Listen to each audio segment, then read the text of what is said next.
Bonjour et bienvenue sur ma page Facebook Les mathématiques en couleur et sur ma chaîne YouTube du même nom, Les mathématiques en couleur. On a vu dans la vidéo précédente la fonction logarithme népérien. On va voir donc la deuxième fonction qui est très importante aussi pour les élèves de terminale, qui est la fonction exponentielle de base. Et il y a une relation très importante entre la fonction logarithme et la fonction exponentielle.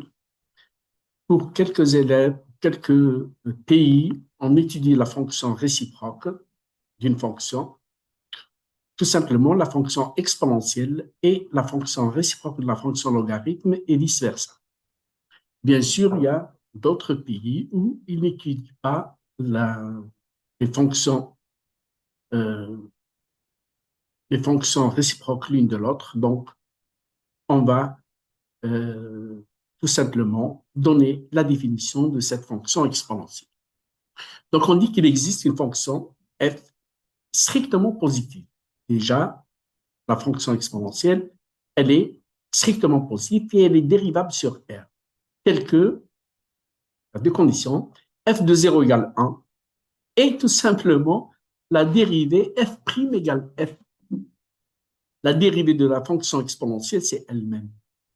Donc, cette fonction, elle est notée x et on écrit avec une abréviation pour tout x appartenant à R, xx égale e puissance x. On lit exponentielle de x. Bon, tout simplement, cette fonction, elle est définie de R, c'est-à-dire x appartient à R, exponentielle de x appartient à 0 plus l'infini. On a dit que la fonction f est strictement positive. Ça, c'est très important pour le signe des exponentielles. Exponentielle de n'importe quoi est un nombre strictement positif. Donc, on a par définition aussi exponentielle de 0 égale 1. Exponentielle de 1 égale environ, en utilisant la calculatrice, 2,718. On appelle la base des logarithmes népériens. Le E, c'est la base des logarithmes népériens. Tout simplement, par définition, la dérivée de EX, c'est EX. La dérivée de exponentielle de X, c'est elle-même. On a dit que F' égale F. Donc, ça, c'est très, très important. Euh, et puisque l'exponentielle est strictement positive, la fonction elle est strictement croissante. Et donc, en utilisant la croissance de la fonction, on va définir quelques conséquences. Si x égale y, exponentielle de x égale exponentielle de y. Ça équivaut donc, et si on a exponentielle de x égale exponentielle de y, on peut éliminer le e à gauche et à droite et on dit que x égale y. Ça va dans les deux sens.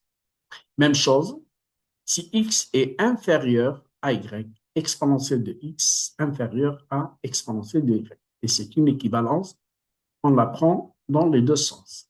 Même chose, si x est supérieur à y, exponentielle de x est plus grand que exponentielle de y. Si x est négatif, l'exponentielle, la valeur de exponentielle de x se trouve entre 0 et 1. Exponentielle 0, c'est égal à 1, donc, et comme l'exponentielle est positive, donc on a toujours l'exponentielle, si x est un nombre négatif, la valeur de ex est toujours comprise entre 0 et 1, strictement positive, bien sûr. Et si x est plus grand que 1, ex est plus grand que e0, e0 c'est 1, donc ex est plus grand que 1. Voici quelques propriétés qu'on utilise souvent dans les exercices. Et on les apprend dans les deux sens, bien sûr. Les propriétés algébriques, vous allez voir que ces propriétés, vous les connaissez déjà. Ce sont les mêmes propriétés des puissances que vous connaissez depuis le collège. Bon, propriété 1, pour tout x et pour tout y élément de R, exponentielle de x plus y égale ex fois ey, ou bien ex fois ey égale ex plus y. Toujours les formules, ça s'apprend dans les deux sens. Exponentielle moins x égale 1 sur x, c'est comme x moins 2 égale 1 sur x2.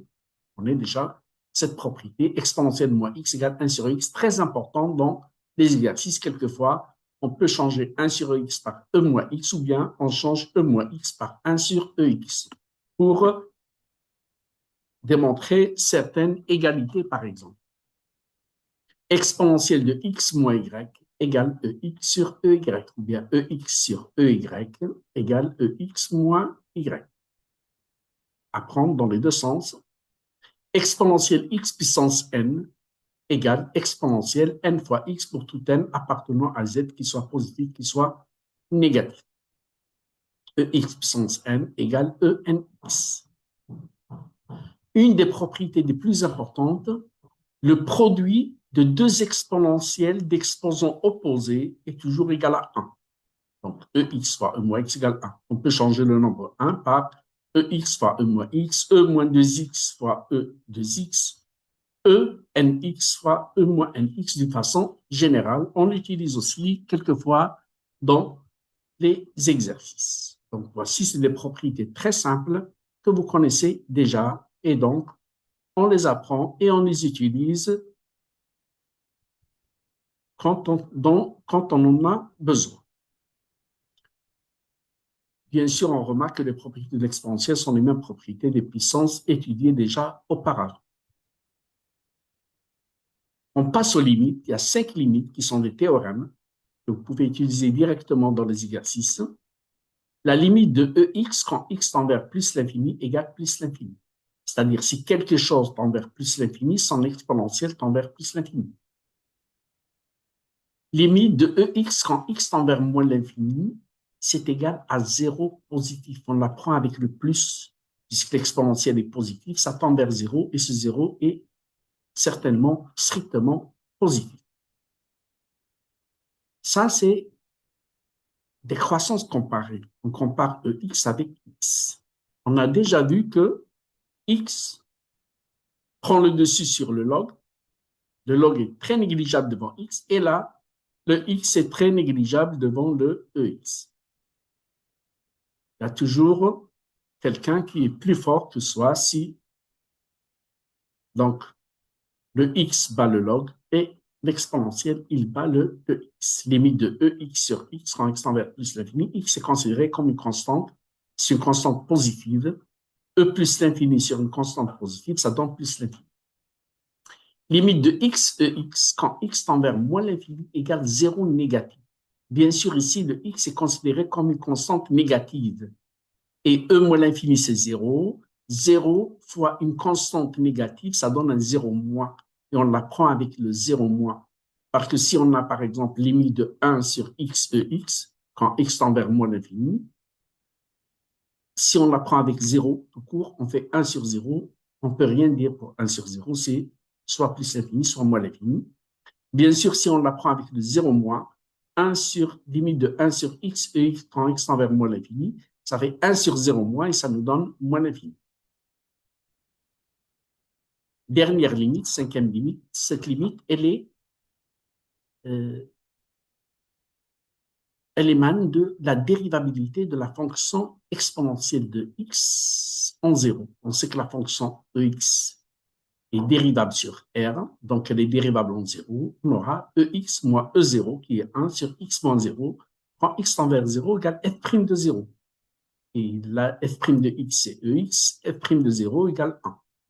Donc la limite de ex moins 1 sur x égale 1, remarquez ici avec les couleurs. Donc, on apprend ces formules. Ces formules sont utilisables directement comme étant des théorèmes donnés au cours. Voici donc la courbe de la fonction exponentielle. On essaye de, premièrement, de connaître un petit peu cette courbe-là. Et à partir de cette courbe, on va définir plein de choses concernant la fonction exponentielle. Premièrement, les définitions de R. Si x est compris entre, si x est négatif, l'exponentielle compris entre 0 et 1. Si x est positif, l'exponentielle est plus grand que 1. La limite en moins l'infini, c'est 0 plus. La limite en plus l'infini, puisque ça monte en exponentielle, c'est plus l'infini. Regardez ici, si on compare x avec EX, x est très négligeable devant EX. Si x tend vers 0, si x tend vers moins l'infini, l'exponentielle de x tend vers 0 et y égale x, il tend vers moins l'infini. Et 0, bien sûr, est plus grand que moins l'infini. Si x tend vers plus l'infini, EX est très, très grand par rapport à x, donc l'exponentielle de x est très négligeable devant le EX quand x tend vers plus l'infini ou bien que x tend vers 0. D'une manière générale, ln x, la fonction qu'on a vue, la logarithme népérien qu'on a vu déjà auparavant, est très négligeable devant x et x est très négligeable devant EX. Donc, x bat le ln et l'exponentielle de x bat le x, comme on va le voir dans les croissances comparées, bien c'est les limites généralisées. La limite de xn EX quand x tend vers moins l'infini égale 0, puisque xn est considéré comme une constante. Si n est pair, c'est une constante positive, ça donne 0 plus. Si n est impair, xn est une constante négative, ça donne 0 moins. Donc, la limite, par exemple, de x3 EX quand x tend vers moins l'infini égale 0 moins. La limite de x4 EX quand x tend vers moins l'infini égale 0 positif.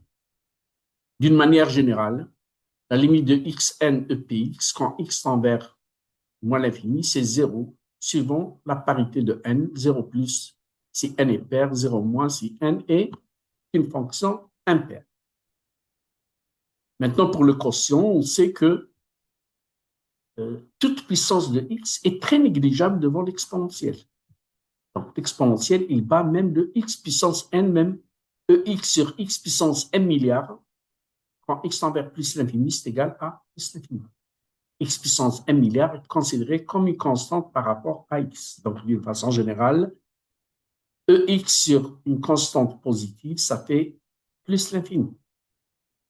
Et limite de EPX d'une manière générale sur EX, sur x puissance n, quand x tend vers plus l'infini, c'est plus l'infini. Si on prend l'inverse, bien sûr, ici, xn sur EX, c'est l'inverse de EX sur xn. 1 sur l'infini, plus l'infini, ça fait 1, 0 positif.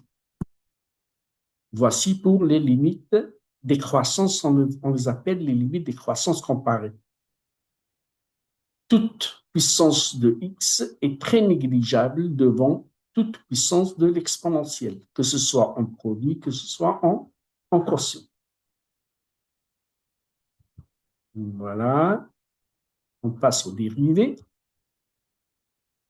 On a vu déjà par définition que la dérivée de EX, c'est EX. D'une façon générale, si une fonction U est dérivable, la fonction EU est dérivable sur le même intervalle, et on a f' de x. Donc, si on a f de x égale exponentielle EU de x, la dérivée, donc, c'est tout simplement U' de x. On prend l'exposant, on le dérive, et on multiplie par cette fonction même, EU de x. Donc, tout simplement, pour calculer la dérivée de EU, c'est U'EU. On dérive tout simplement l'exposant et on multiplie par la fonction égale U' de x fois f de x. Donc, il suffit de dériver l'exposant et le multiplier par la fonction elle-même qui est donnée. Donc, très simple, par exemple, la dérivée de EX2, c'est 2x EX2. Donc, on verra bien sûr des exercices sur tout ce qu'on voit aujourd'hui sur la fonction exponentielle. Vous le trouvez sur ma page Facebook et sur ma chaîne YouTube, les mathématiques en couleur. Là, c'est la résolution des équations et des inéquations. La résolution. Alors, si A est un nombre négatif, exponentielle de x, inférieur à A, n'a pas de solution. C'est normal, l'exponentielle est positive. Un nombre positif ne peut pas être inférieur ou égal à un nombre négatif. Si A est toujours négatif, exponentielle de x supérieure à A est toujours vérifiée parce que si A est négatif, l'exponentielle, un nombre positif est toujours plus grand qu'un nombre négatif. L'ensemble des solutions, c'est R. X est toujours supérieur. Par exemple, si on prend A égale moins 3, EX est supérieur à moins 3 parce que EX est strictement positif. Alors là, ça, c'est trois propriétés très importantes.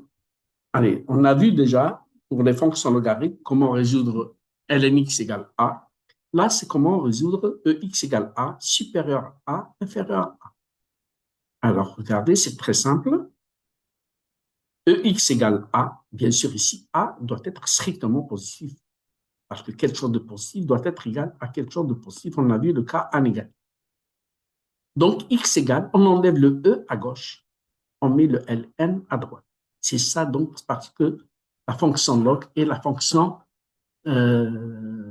réciproque de la fonction exponentielle. EX égale A, x égale ln A, EX supérieur à A, x supérieur à ln A, EX inférieur à A, x inférieur, on enlève le E, x inférieur à ln A. Et donc là, tout simplement, 3 en 1. Si on a égal, supérieur, inférieur, x est égal, supérieur ou inférieur à ln A. Ça, c'est pour la résolution des équations et des inéquations en exponentielle. Formule de très importante, E ln x égale x pour tout x supérieur à 0. Le E enlève le ln.